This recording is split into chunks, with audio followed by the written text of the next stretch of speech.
因為我哋唔係賣房㗎，我哋都唔係養老院，我哋提供俾我哋嘅住戶係一種安全、健康、快樂。要將飯餸做得好難食係犯罪嘅，其實犯罪係啦，犯罪嘅。咁依家拉繩，即刻係有一個實時嘅呼叫嘅。香港地少人多，嗱養老院資源非常缺乏，香港人要揾間優質嘅養老院，談何容易啊！嗱，時至今日，大家就有多個選擇喎，就係大灣區養老啦。嗱，但係香港人又有幾多個真正了解過大灣區嘅養老院？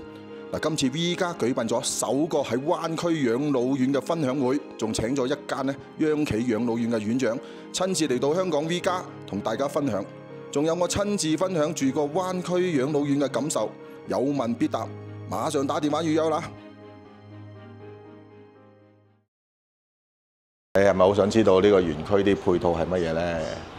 嗱，咁呢，我哋就住咗一晚，又食埋飯，咁啊而家大家都好想今集呢就介紹俾大家呢成個呢個項目呢嗰個配套係乜嘢，咁啊揾咗曉琳 ，OK， 麻煩你介紹一下啦 ，OK 好，唔該晒。好嘅，咁首先咧，同你介紹一下我哋中國太平啦，你可以先望喺呢邊先。OK。咁冇人唔識嘅喎。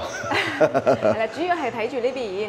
咁我哋中國太平咧，同太平洋係有一個區別嘅。哦。太平洋係上海嘅國企，咁我哋太平咧係國家嘅央企。嗯。咁如果要將太平集團講清楚，起碼係要講1個鐘頭嘅。嗯。咁今日咧，我就係講同牧民人家緊密相關嘅3點。好。咁第一，我哋係一間保險公司。嗯。其實咧，我哋係除咗冇銀行之外嘅全牌照嘅一個金融企業。保險咧係主業，壽險啦、財險啦、養老險同再保險咧都做得好好。咁第二咧，我哋係一間好大嘅保險公司。咁我哋擁有50幾萬名員工，24間子公司同2000幾間各級經營嘅一個營業機構。年目嘅總資產咧係1.38萬億元，管理資產咧係2.5萬億元。咁多年進入咗世界嘅500強。咁第3點咧，我哋係一間好大嘅央企保險公司，隸屬於財政部副部級嘅一個金融央企，共和國嘅一個長子。犀利。係啦，咁再講翻我哋牧民人家啦，我要先聲明2點。咁第一，我哋唔係賣房嘅，其實我哋係可以1房1賣，因為1房1證。咁第二點，其實有晒證嘅，可以賣嘅，不過目標唔係賣樓。係啦，咁第2點咧，我哋唔係養老院。千祈唔好叫養老院啊！我頭先即係初初約你哋嘅院長嘅時候，我哋都唔係養老院啊！記住係乜嘢啊？我哋係一個活力康養公寓。活力康養公寓區社區啊。係啦，社區。咁我哋呢邊咧係有6棟樓。咁6號樓咧係真正嘅一個養老院，主要咧就係照顧啲需要護理啦、半護理嘅長者，已經係基本上住滿咗㗎啦。即係呢棟咧就係需要護理啊，譬如坐輪椅啊，即係認知上有困難啊，就係會喺呢度喎。嗱，大家就清楚啊，就呢一棟同呢幾棟係唔同嘅。好，你繼續啊。咁呢個咧係大部分人嘅一個剛需啦。咁1到5號樓咧係太平去運營嘅，活力型康養社區。呢個就康養社區啦。係啦，咁呢種養老方式咧都係依家嘅剛需嚟嘅。咁我哋先講一下，我哋牧民人家咧係一個孤本，咁亦都係冇辦法複製嘅。咁先講一下佢嘅大細啦，佢係啱啱好嘅。1到5號樓，一共係5棟樓，230幾間房，大概可以入住400位嘅長者嘅。咁我哋要以老人家嘅腳步去諗啦，從1號樓行到去5號樓，時間大概係4到5分鐘嘅。第2點，佢嘅位置係啱啱好嘅，入門係養老，出門係社區，配套咧係齊全嘅，而且咧交通好便利。但係咧佢又唔係 CBD 喎，佢離 CBD 太近，覺得仲未退休。係啦，唔好太雜，安靜，而且車水馬龍嘅係唔安全噶嘛，太多車啦。冇錯冇錯。咁我哋牧民人家距離廣州南站15分鐘，距離長隆8分鐘。其實就以前我長隆側邊嚟啫嘛，我哋香港人個個都去過㗎啦。去過係咪？最近㗎啦。就係長隆側邊㗎咋，係。好，你繼續啊。我哋去到珠江新城，大概係半個鐘嘅時間。咁我哋距離三甲醫院咧，亦都係啱啱好嘅。開車15分鐘，開車大概係10分鐘。2公里嘅時間就係三甲醫院啦。我哋香港人都好熟悉啊，祈福醫院係啦，最近嘅一間醫院。咁佢哋可以為我哋提供好多嘅一個服務啦。咁我哋有一句話係咁講嘅：距離三甲醫院越近，離風險就越遠啦。但係退休咗之後都唔可以即刻入住喺病房入邊，係咪？有啲安全過渡啦。係啦，咁新嘅木棉人家咧會越嚟越少，因為重資產活力型社區咧投資規模太大啦，回本嘅週期好長，咁你冇強大嘅資金實力咧係好難去投資運營嘅。咁以前咧係房地產公司喺度做緊。咁佢哋係通過大額嘅匯值啦、使用權嘅銷售啦，同埋一個以租代售嘅方式快速咁回籠呢個資金。咁監管政策禁止咗之後，咁佢哋咧就基本上係退出咗㗎啦。巡良嘅社區咧都喺度尋求緊出售或者係停運嘅。咁依家咧係有大嘅保險公司先會做好似木棉人家呢種重資產活力型康養社區。因為保險公司資金存量大啊，同埋客戶規模大，投資週期長，可以承受到呢一個痛苦期。咁隨住房地產嘅一個項目嘅一個低迷啦，咁小嘅保險公司咧亦都係因為償付能力不足等等嘅原因係冇辦法去承受嘅。所以咧，養老關係到我哋下半年一個晚年嘅幸福，選擇一家央企就十分之關鍵啦。咁就係點解我哋要入住喺木棉人家？係啦，咁活力剛養咧係一個需求嚟嘅，木棉人家係一個孤本，而且咧市場嘅一個供給亦都係越來越少嘅，所以我哋有一個保證入住嘅機會，就係價值連城㗎啦。咁我哋點解要入住喺木棉人家咧？因為我哋唔係賣房㗎，我哋都唔係養老院，我哋提供俾我哋嘅住戶係一種安全、健康、快樂、有價值嘅一個養老生活方式。我哋係有一個聯盟4大中心，咁聯盟咧可以望下我哋呢邊。咁我哋呢邊咧有好多嘅一個生活配套，周邊500米左右就可以滿足所有住戶嘅一個衣食住。係咪即係你呢個圖呢個500米？係啦，就係呢個框住呢個圖嗬。要大少少，範圍大少少。哦，仲要大啲啊？係啦，要大啲啲啦。500米即係半公里啦，即係行路差唔多10零分鐘啦。係啦。係咯。哇！真係裏邊有好多嘢喎。好多嘢係啦。就即係阿媽咪等我琴晚行嗰個社區咯。OK。行嘅話應該可以見到我哋有啲游泳館啦、眼科醫院啦、咖啡館啦、中醫館啦。咁我哋會選擇最好嘅商家，組建一個木棉聯盟嘅，可以為我哋提供呢個木棉套餐啦，既尊貴又便宜，甚至係可以做到免費嘅。而且咧每個月佢哋都會嚟到我哋社區開展一個木棉嘅展銷會，有免費嘅服務啦，有抽獎啦，有遊戲啦，就好似一個熱鬧嘅集市一樣咯。好喎，帶住大家一齊玩。OK。係啦，咁我哋有4大中心，第一大中心就係醫養中心。咁我哋有3層嘅一個醫療服務嘅。咁第一層喺社區入邊，我哋喺2號樓有一個健康驛站，內設有醫務室。可以等我哋嘅住戶咧小病唔出社區。咁第2層就係我哋頭先講到嘅一個三甲醫院，可以等住戶大病唔使出番禺。咁第3點咧就係太平集團有全球嘅一個醫療服務體系，可以提供呢個海外就醫服務啦，直通我哋嘅美國啊、日本等等嘅呢啲發達國家嘅一個知名醫院，可以等住戶重病全球去治療，呢個咧就係安全嘅一個養老啦。咁第2大中心就係一個贍養中心。依家嘅人咧唔係食得少啊，係食太多啦，係啦，唔係食得差而係食得太好啦，好多嘅病咧就係咁樣食出嚟嘅。咁我哋將會通過3層管理，將食出嚟嘅病再食翻去，達到一個食療嘅一個效果。咁第1層係食品安全，呢個係好重要嘅一個事情，冇人可以亂嚟㗎嚇。咁第2點就係好食啦，食在廣州啊嘛，番禺又豪稱係世界美食之都，所以要將飯餸做得好難食係犯罪嘅，其實犯罪係啦，犯罪嘅。咁第3點就係我手上嘅呢一個，我哋叫佢呵護卡，有3種唔同嘅顏色，係分為咗唔同類型嘅人。咁佢咧，我哋嘅健康管理老師會根據我哋嘅一個體檢報告，然之後咧去同住戶逐一咁去面談，將佢嘅口味偏好啦、中意食嘅啦、唔中意食嘅啦，全部記錄喺檔案入邊，而且可以叫佢簽字確認一下。咁我哋嘅餐廳就會根據我哋呢一個呵護卡，去製作一個菜譜，烹飪美食。咁我哋嘅營養師同管家喺飯點嘅時候會去餐廳去睇一下我哋嘅住戶佢嘅一個選餐同埋選菜同就餐。咁食療唔係一餐食得健康，而係餐餐都要食得健康。咁我哋係需要被管理嘅，因為單靠自己係好難做到㗎嘛，係咪？所以呢個我哋就係健康嘅養老啦。咁第三大中心就係我哋嘅一個寓養中心，喺社區入邊有棋牌室啦、球室啦、瑜伽舞蹈室啦，係咪？撈貓室，中意動嘅我哋就可以去打球、去唱歌、去跳舞；中意靜嘅我哋可以做下手工、去畫下畫，或者去睇下電影。而且我哋出邊5號樓出邊有一個涼亭啊，其實就相當於係以前村口嗰啲大榕樹啦。平時晚飯咗之後，我哋可以喺嗰度食下水果、食下點心、飲下茶、傾下偈，呢個就係快樂嘅養老啦。咁第四個係藝養中心，藝術嘅藝啊。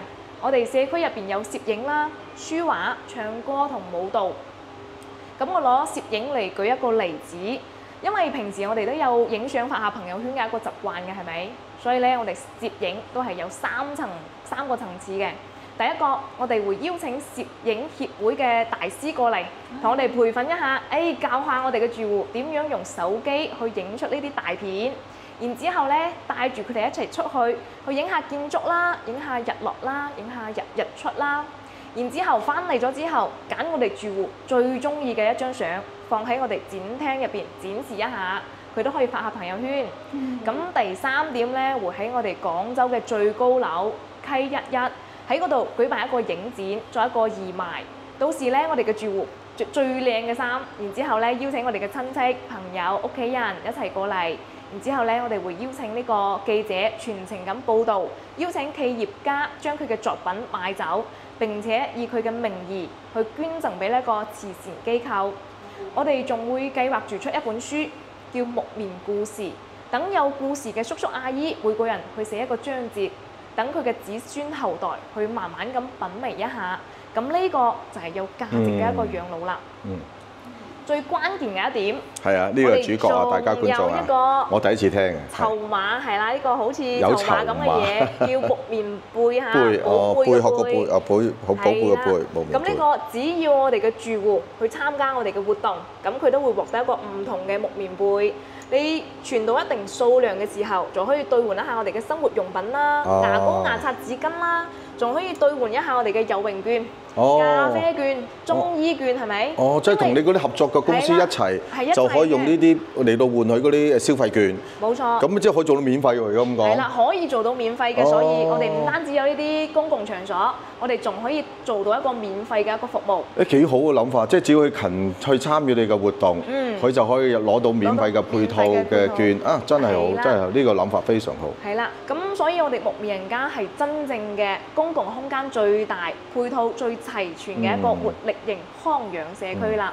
咁跟住落嚟咧，帶你哋去我哋嘅樣板間去實地睇啦！唔該晒你啊！係啦，睇到我哋背後嗰個理念咧，其實好照顧到老人家，無論係身啊、心啊、靈啊嗰個嘅關顧，係啊，好欣賞你哋背後嗰個理念。同埋搞即係佢哋叫頤養園咧，即係養老院呢啲，其實我覺得即係喺內地咧，即係聽到好多智慧啊！即係佢諗到好多好有想法，即係好多想法啦，好多新嘅做法咧，好多發展嘅空間，真係值得學習嘅，真係值得學習嘅。我其實真係都幾感動嘅嚇。嗱，大家好心急啊，不過你哋都幾乖，睇到而家最後呢集就係講咧，究竟嗰個戶型係點樣啊？即係實物係點樣啦？好，有麻煩啦，你繼續介紹咯喎。OK， 好。我哋往呢邊請下。OK， 好。咁我哋社區咧係有3個戶型嘅，咁呢個係最細嘅一間啦。我哋叫佢清雅單間。清雅單間。係啦，咁呢間房咧係48個方嘅。咁都有成500尺喎。係啊。佢呢個咧係酒店式、公寓式嘅一個感覺啦。入嚟坦白講啱，你講啱，即係我做房地產啊嘛。係啦。我哋嗰啲酒店式公寓都係咁嘅格局㗎啦。OK。好，你繼續。咁因為佢係單間，右手邊呢邊咧係有一個開放式嘅廚房，因為佢係開放式，所以佢唔可以明火嘅。唔可以明火。但係我哋有電磁爐啦、微波爐啦，平時都方便我哋煮飯食。即係乜都齊晒啦，雪櫃啊乜都有晒㗎啦，配晒㗎啦嚇。係啦係啦。好。咁房間入邊咧會有好多嘅一個式老化設計，我先重點咁講解一下我哋床頭位置嘅有條繩，走廊位置、洗手間嘅位置、馬桶嘅位置都有一條繩。咁呢個咧，我哋叫佢固定拉繩呼叫器。當我哋人體感覺到唔舒服嘅時候，隨時拉繩報警，咁我哋嘅管家就會通過定位揾到我哋，為我哋提供一個幫助。咁呢個係緊急情況之下先使用㗎啦。日常情況之後，我哋係用呢個固話，或者係門口嘅一個位置嘅可視化嘅對講機，直接溝通就可以㗎啦。一打落去就管家啦。係啦。你哋個管家係24小時。24小時嘅。一定有人。一定有人嘅。睇個洗手間先啦。個洗手間佢咩嘅喎？嚇？佢係向外拉嘅。向外拉嘅喎。OK 嚇。因為我琴晚住嗰間就一房一廳嘅。呢個細戶型都有智能馬桶喎，一樣喎。房間入邊所有嘅馬桶都係智能馬桶。係。係啦，其實你呢個係最欣賞媽咪，我最欣賞係呢條去水管啊！你知呢個好處喺邊啊？啲水唔會射晒嚟呢，因為呢度滑跣低就好危險，就好中意佢成張凳擺喺度咯。我想問咧，因為我之前有去過啲咧，佢哋個露台就冇封。我想問呢度你嘅單位係全部都封晒窗嘅？全部都封晒窗嘅。哦，係啦。同埋全部都落晒呢個蚊網嘅。係啦，全部都係有蚊。唔使自己後加咯喎。係啦，咁每間房都係有一個陽台嘅，咁呢個陽台出挑係1.5米，而且房間入邊陽台嘅正上方都有呢個全自動嘅一個升降涼衣架。遙控上落就得㗎啦，遙控全部都係喺靠牆嘅呢啲位置啦，方便好多。可以揾到，係啦，直接撳一下，晾完衫之後升翻上去就得啦，方便。你知唔知？聽講佢哋嗰個晾衣架咧，都係有一啲嘅功能㗎喎，係咪？紫外線消毒燈。哦 ，OK。燈係有咯，有消毒功能。好，咁嗱啲書台嗰啲咧都係咯，都好大，夠晒你用㗎啦。不過幾好笑嘅，頭先今朝去食飯咧。有個老友記話，即係廣州係長輩你哋嘅，佢就話：我都唔明你哋香港啲屋點解連個露台都冇？點晾衫啊？點晾衫啊？點樣晾被啊？即係喺呢邊嘅市民嚟講係匪夷所思嘅。好嗱，呢個就係咩戶型啊？主力戶型，一房一廳。好啊，麻煩你介紹下。係啦，我哋往呢邊請。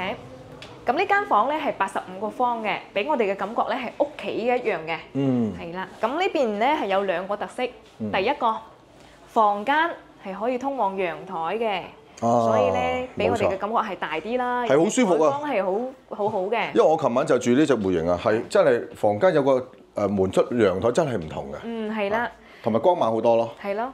我哋只有一房一廳嘅戶型先會有呢個特色嘅，係啦。咁呢邊都係陽台，而且我哋所有房間都係南向啦，可能係東南或者係西南啲偏少少，所以早上嘅時候係有陽光嘅，特別係冬天會非常之舒服，可以喺度飲下茶、曬下太陽。我想問你哋咧，有冇話樓層高啲或者邊一棟咧就靜啲？邊一棟就即係會話高啲就靜啲，靜低啲靜點樣嘅？有冇？我哋5號樓呢邊咧就比較靠近商圈，就譬如話好多人去食飯啊買嘢就喺呢邊，就方便啲。出邊啲係啦。咁1、2號樓咧就靠近公園多一啲，安靜啲。嗰邊就安靜啲。係啦，嗰邊會安靜啲。去公園嗰邊就近啲啦。係啦。方位都有少少唔同。1號樓咧佢有少少斜，有啲西南東南向嘅。咁啊2到5號樓咧，全部都係坐北向南。坐北向南哦。即係北邊係走廊，南邊係陽台。同埋我中意你個廚房咧，呢度咁整個窗咯。係啦，呢個就係第2個特色啦，就係廚房位置有一個180度嘅平開窗。好正。咁日常就係增加咗一個採光。咁譬如話有親戚朋友過嚟，一邊煮飯係一邊可以傾偈嘅。係啊係啊係啊。而且煮完飯餸之後可以直接攞出嚟，係咪？係啊。冇錯，好。咁最關鍵嘅一個點就係平時大家都有煮飯煲湯嘅習慣，係咪？所以咧煲湯嘅時候係唔使成日跑入去嘅，我喺度坐喺梳化睇電視，轉個頭都可以見到我個湯有冇溢出嚟。啱，保證我哋煮飯安全係啦。呢邊係可以明火嘅喎。明火。可以明火。一房廳就可以明火，煲湯真係得啦。係啦。左上方呢一個咧係燃氣泄漏報警裝置，假如話我哋關火唔到位嘅時候，有個燃氣泄漏，呢邊會發出警報嘅。係啦，保證安全，管家會上嚟幫我哋處理問題㗎啦。唔錯唔錯。同埋都去睇下洗手間。係呢邊。咁你哋管家嗰啲咁樣嘅被鋪啊，各方面咧幾耐換一次㗎？床單、被單嗰啲係2個星期洗一次，即係半個月啦，係啦。日常咧，我哋就係將垃圾桶放喺門口就得㗎啦，由阿姨幫我哋收走垃圾，套一個新嘅垃圾袋。然之後咧，1個星期有1次清潔。好，咁我哋往呢邊請。咁每棟樓咧都係7層高啦，每棟樓都會有2部電梯，一部係客梯，一部係醫用電梯。而且咧每棟樓都係單邊房屋嘅一個設計，咁樣咧可以好好咁保證我哋嘅一個隱私啦。2房1廳咧都係喺每層嘅兩端位置啊，所以佢可能會更加安靜一啲。呢個仲大啊？係啦，呢個係105個方。200幾㗎？哇！105。哦，105，1000幾尺嘅。2房1廳。啊，咁啊，洗手間位置咧有扶手啦，有座椅啦，咁上邊呢個係換氣裝置。冬天可以調整為暖氣裝置，開關調整都係喺呢度取暖啊嘛。正常就係開嘅。咁同大家演示一下，譬如話我而家覺得唔舒服嘅時候，我哋拉繩報警有咩效果嚇？咁依家拉繩，即刻係有一個實時嘅呼叫嘅。咁管家就知道我呢邊有緊急嘅一個情況啦。通過定位揾到我依家所在嘅位置係5號樓嘅201房，揾到我哋，幫我哋提供一個幫助。係啦，呢邊發出警報就係為咗防止走廊位置可能有貴賓喺度傾偈嘅。聽到咗呢個警報之後，翻到房間入邊，俾我哋嘅醫生同管家留出一條急救嘅通道。因為最關鍵嘅時間都係呢幾分鐘啊嘛，係啦，爭取呢個時間。係啦，可以往呢邊睇睇。每一個房間都有呢個。係啦，每間房都有。咁第3個按鍵咧就係我哋對講嘅，效果都係同我哋打電話一樣噶啦，係啊。好。咁右手邊係第1間房，睡房位置就係頭先陽台嘅位置嚇，東南向嘅呢邊。好大啊！好大係咪？房入邊啲床啊、衣櫃啊、啲梳化啊，全部都係配套好嘅，隨時可以拎包入住噶啦。我哋梳化咧都係做咗一個色路化設計嘅，會硬啲啦。年輕人為咗舒服，買嘅係好軟嗰種嘅。其實嗰種咧，老人家坐咗落去之後係好難起身噶啦，係啊。而且嗰種對腰骨係有傷害嘅，其實係啦，會歪少少嘅。所以我哋坐啲硬啲嘅對身體好啲。會。可能都視乎佢哋嘅需要。係啦，係啦。咁呢間房咧係多咗一個書房。咁假如話我唔想佢作為書房，我可以改成房間嘅一個形式。咁將呢個書台搬出嚟，放一間床。都可以係房間啊。係啦，而且呢邊關起身，佢就係一個獨立嘅空間，所以可以作為一個細房嚟使用啦。同埋呢個房就有露台啦。係啦。就光猛。呢個如果入住嘅時候我要求成日會有人嚟陪住嘅，間中會有。我想呢度做個房，同你哋講，你哋就會安排，就安排床啊。有個可以嘢做。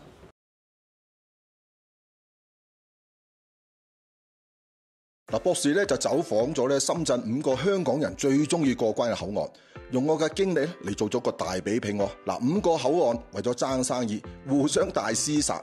邊個交通最方便、人最多？邊個買嘢最平、規模最大又貨又齊呢？大家只要撳右上角嘅手指，或者睇到片尾出現嘅4方形連結灣區生活指南頻道，即刻有得睇。嗱，裏邊仲有好多有用嘅灣區購物資訊嘅喎。好，馬上去片。